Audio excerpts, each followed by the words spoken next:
comigo a palavra de Deus na primeira epístola de João, capítulo 2, versos de 15 a 17. Primeira epístola de João, capítulo 2, versos de 15 a 17.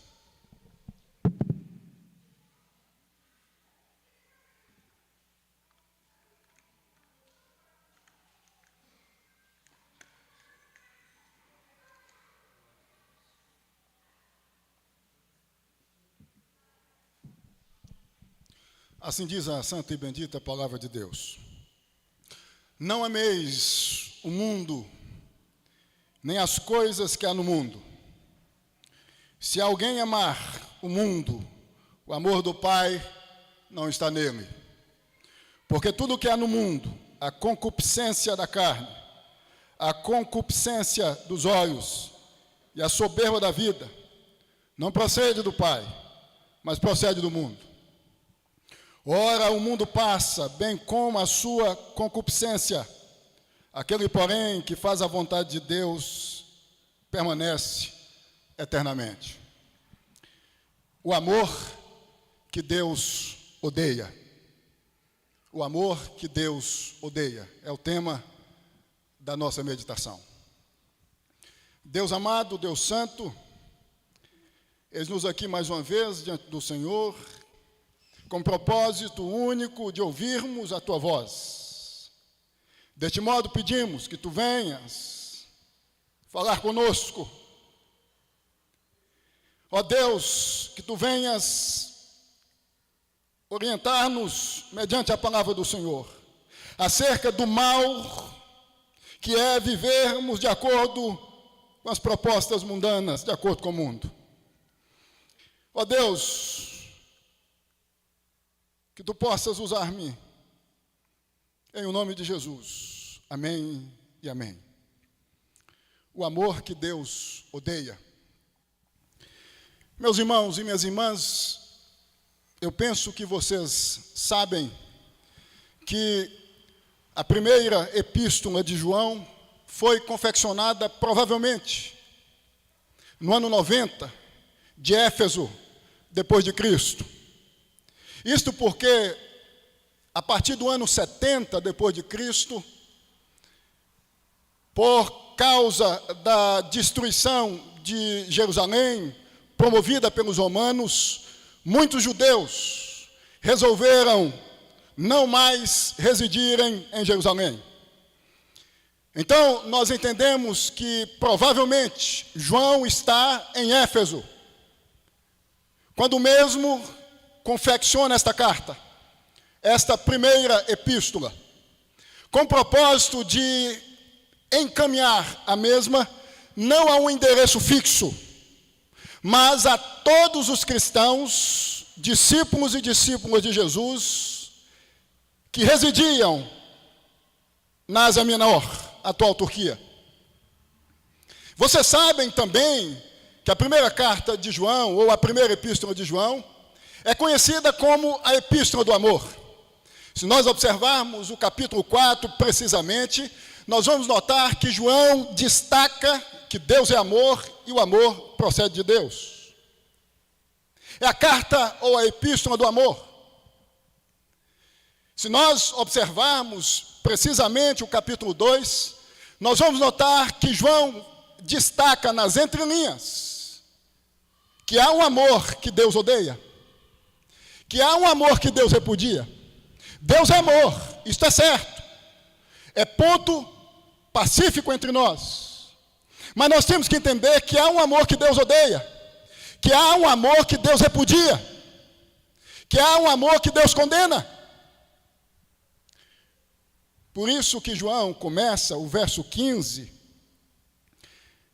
destacando que nós, enquanto servos e servas de Deus, não devemos amar o mundo e as coisas que há no mundo. Porque o amor, em síntese, ao mundo e às coisas residentes no mundo, ou que procedem do mundo, é o amor que Deus odeia. É o amor que Deus repudia. Surge aqui uma pergunta. Mas quais as razões, de acordo com os versos de 15 a 17, segundo João, que ressaltam a razão de não amarmos o mundo? Eu posso apresentar a vocês as razões? Presta atenção. Em primeiro lugar, segundo João, é porque quem ama o mundo e as coisas do mundo não é amado por Deus.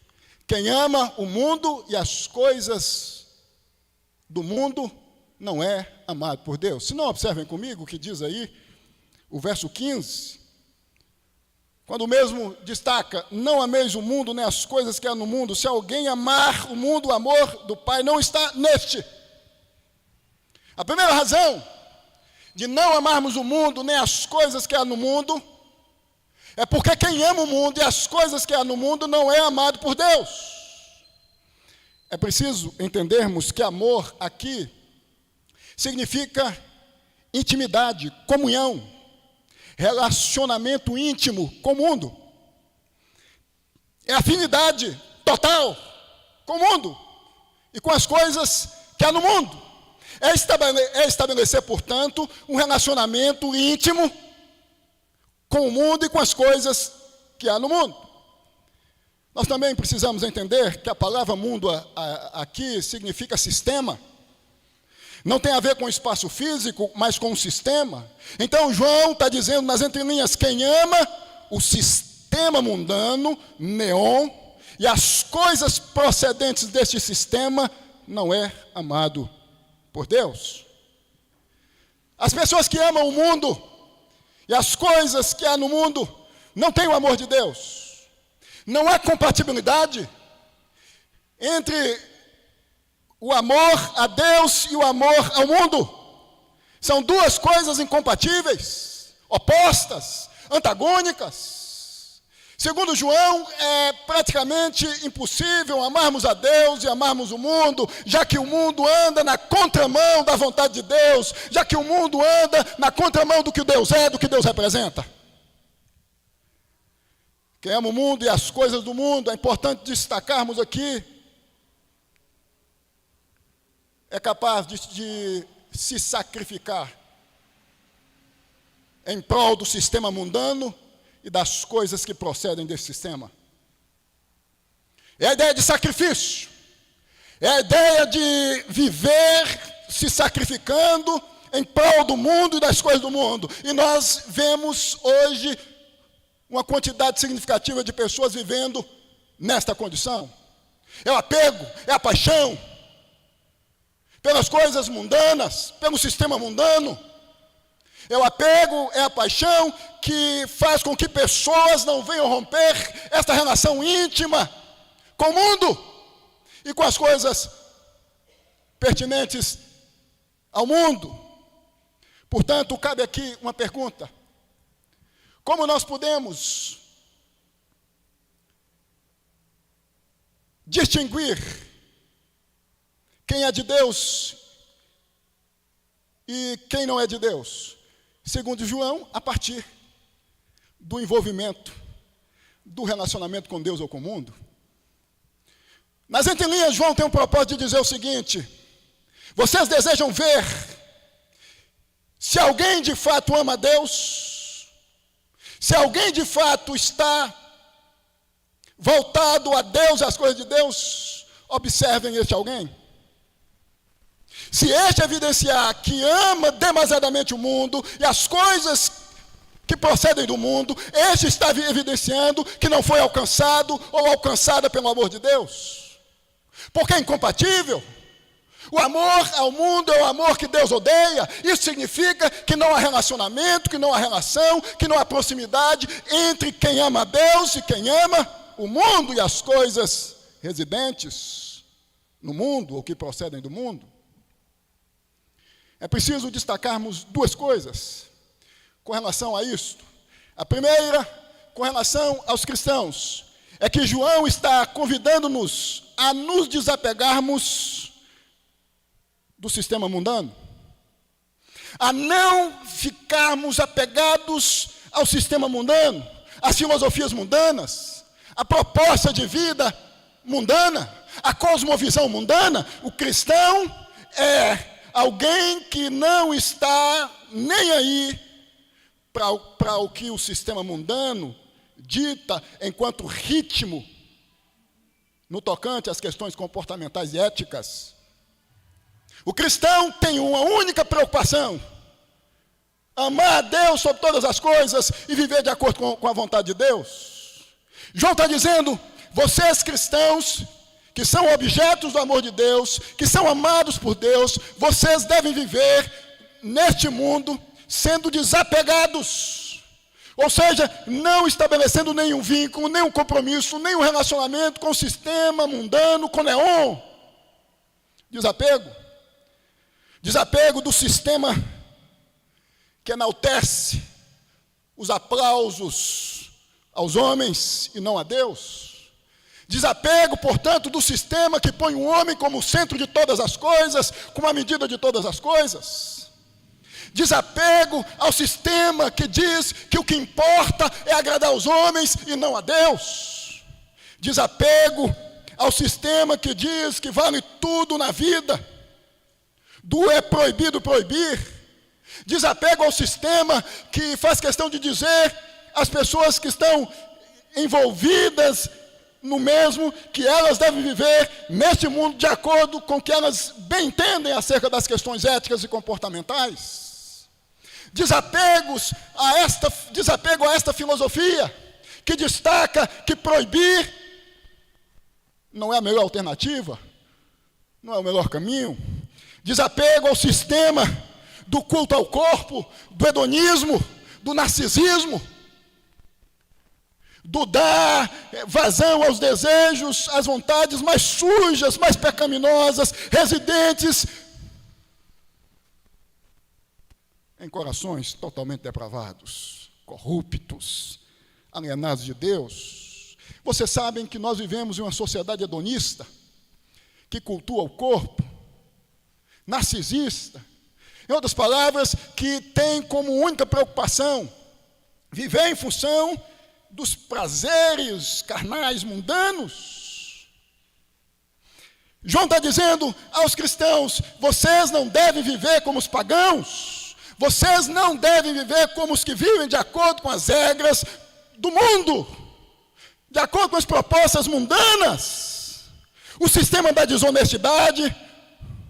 O que pode ser seu, o que é seu pode ser meu a qualquer custo. O mundo de Maquiavel, os fins justificam os meios. Esta é a proposta do mundo, esta é uma das tantas outras propostas.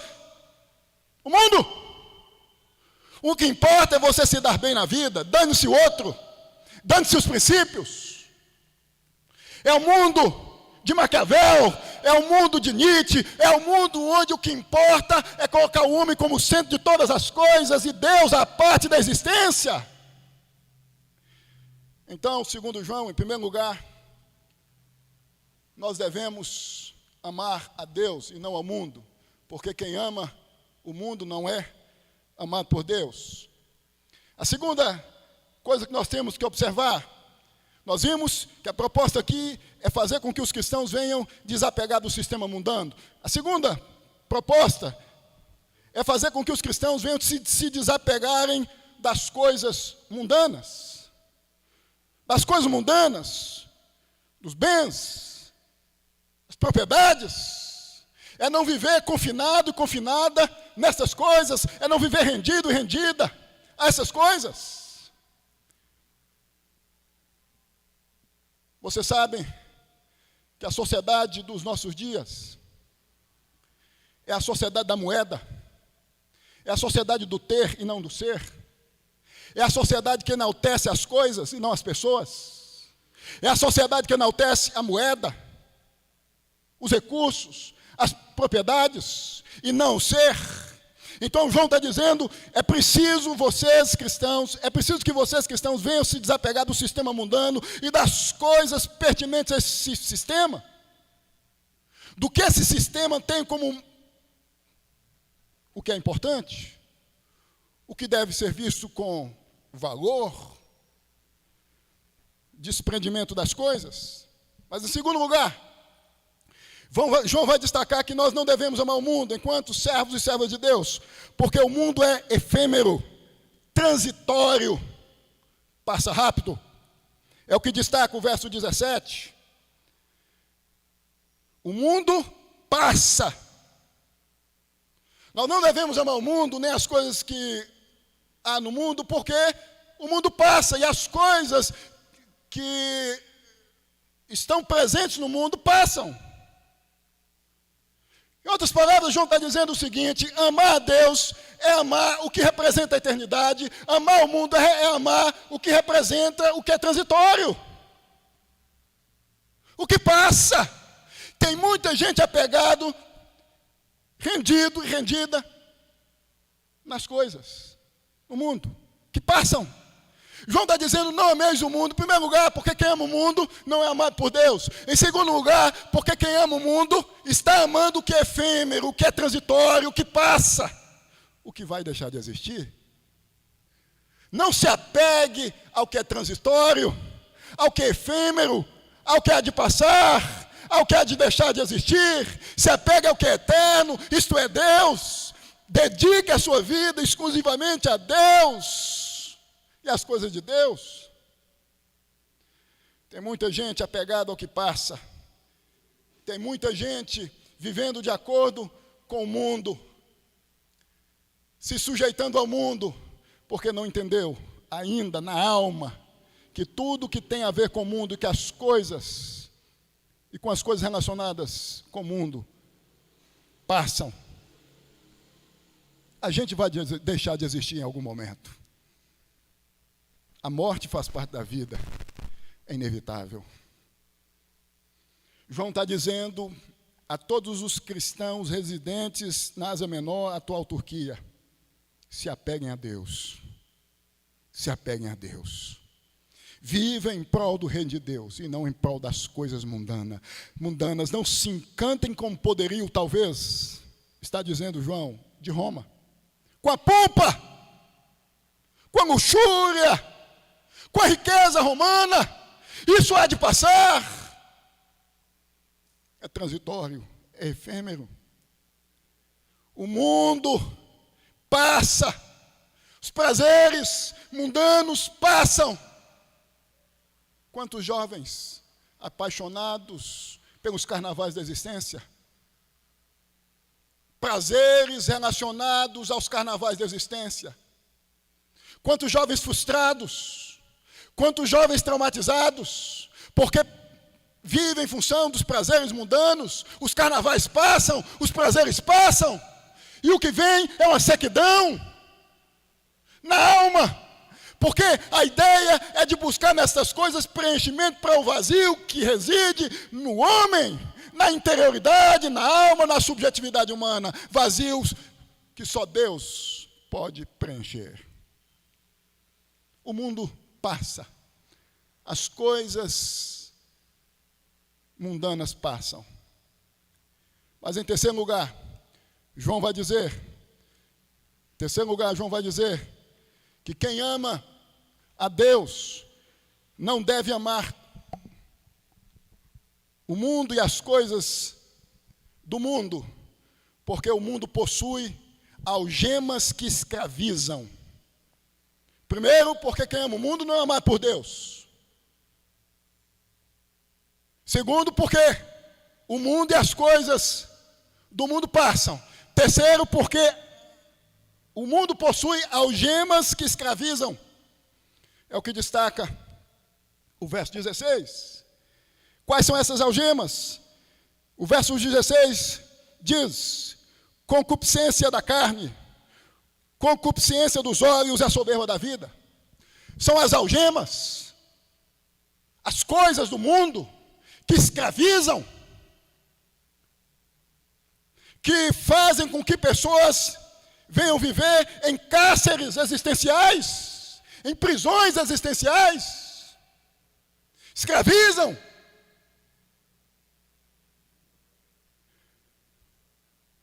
Vejam que o que João está tentando dizer é que há pecados internos e ocultos, É o significado aí de concupiscência da carne e concupiscência dos olhos. São os desejos do homem pecaminoso, os desejos pecaminosos do homem. Há coisas que habitam a alma dos homens pecaminosas, que escravizam, que aprisionam.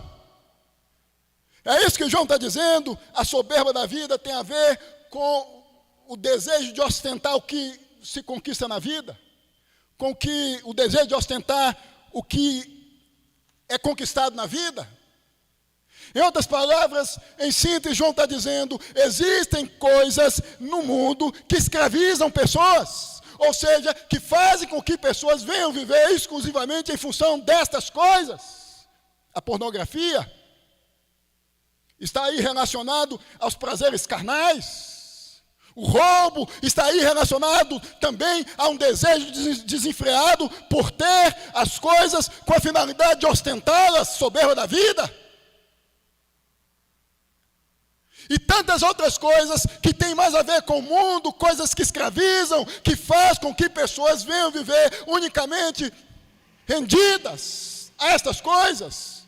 Hoje a gente vive em uma sociedade doente, uma sociedade escravizada, onde os homens estão vivendo unicamente de acordo com seus desejos, de acordo com seus intentos, e a meta é ter sucesso, a meta é ser aplaudido, a meta é ser notado ou notada, a meta é ter bens, a meta é ter posses, a meta é realizar os seus desejos mais escusos, mais promíscuos, mais pecaminosos. E isso tem escravizado a sociedade.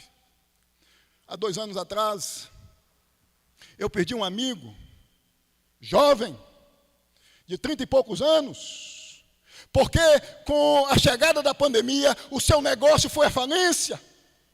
E a partir daí, este passou a dizer, eu não vou voltar a ser um homem destituído de recursos. E começou a planejar a sua própria morte. Certo dia, foi até o mercado, comprou uma corda, e começou no mesmo dia a despedir de todos os seus amigos. Passava em cada casa de um conhecido, de um amigo, se despedindo. Foi até o seu comércio, amarrou a corda que havia comprado no seu pescoço, em uma parte alta do seu comércio, e provocou a sua própria morte. Porque entendeu que a vida se resume aos bens, aos teres, aos prazeres. E a partir disso, passou a dizer a si mesmo, eu não consigo viver neste mundo sem estas coisas, sem realizar o que eu entendo ser objeto de prazer e de satisfação. Vejam que nós estamos vivendo em um contexto social onde as coisas do mundo, que João vai chamar de concupiscência da carne, concupiscência dos olhos e soberba da vida, estão escravizando pessoas, levando pessoas, pais de família, à ruína, à derrota, à tragédia. Quantos estão abandonando suas próprias casas? Quantos estão deixando seus lares? Quantos esposos e esposas, quantos jovens estão aí abandonando princípios em prol destas satisfações?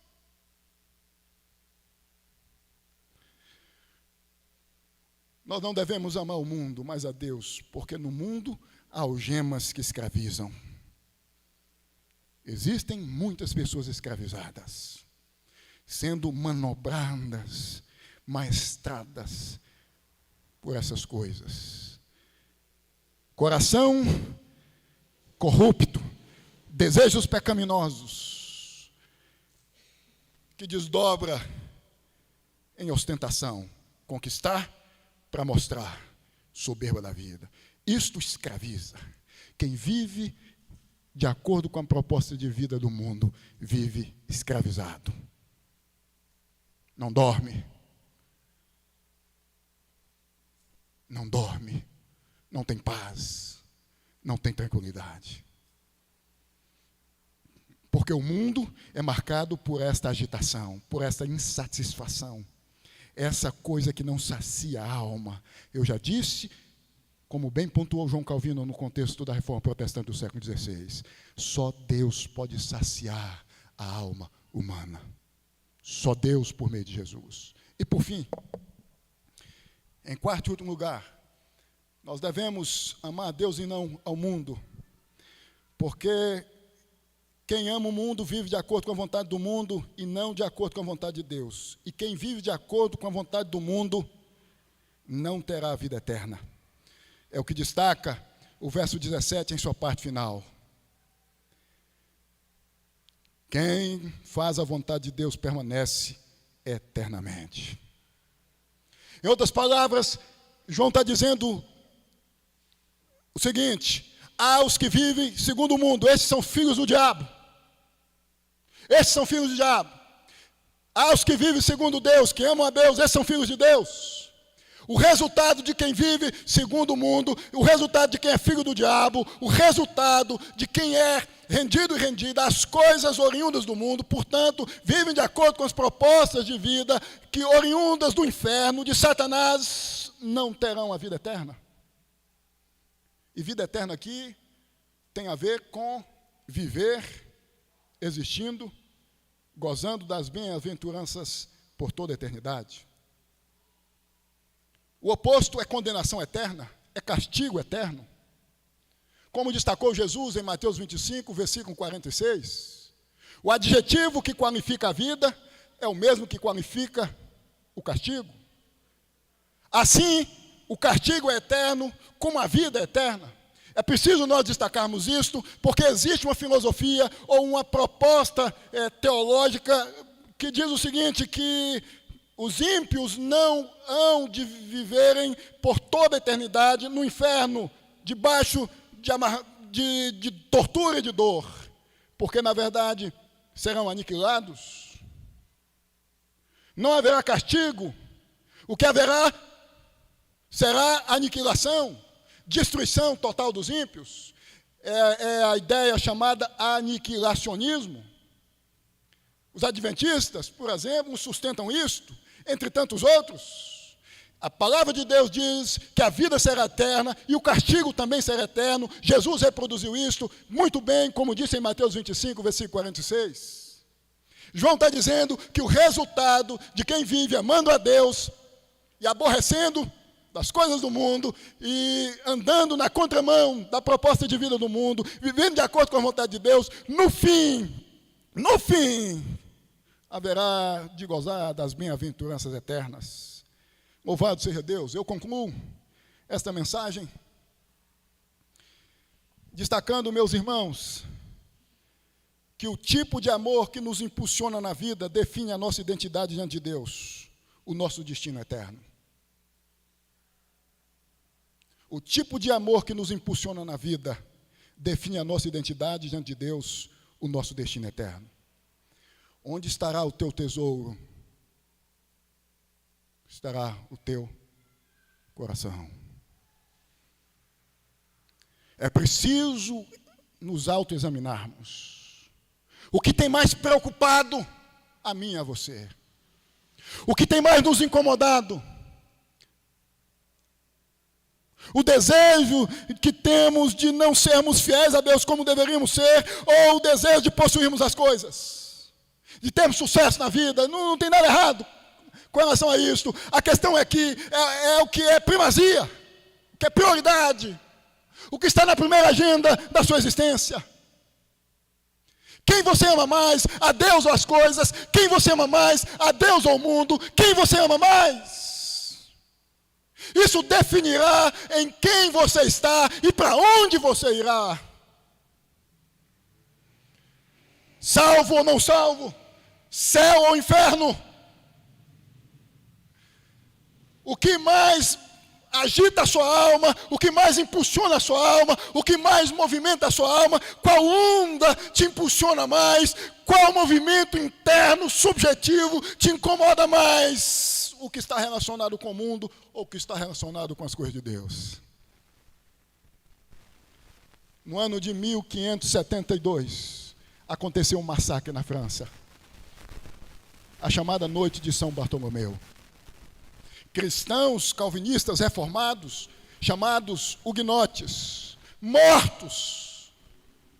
Cerca de 10 a 20 mil cristãos mortos, trucidados, perseguidos e mortos. Estes, como tantos outros, que vemos quando observamos a história da igreja, estavam ali evidenciando que importava mais agradar a Deus do que os homens. É preciso hoje analisarmos onde está o nosso coração, qual é o nosso tesouro, o que nos impulsiona mais. Se você ama mais o mundo, as coisas do mundo, significa que um caminho terrível tem sido traçado por você. Mas eu entendo que você é de Deus e que você ama a Deus, que nós amamos a Deus. Então é preciso que tenhamos a consciência de que o que importa é agradarmos a Deus e não ao mundo. Que Deus te abençoe em nome de Jesus. Ponha-se de pé.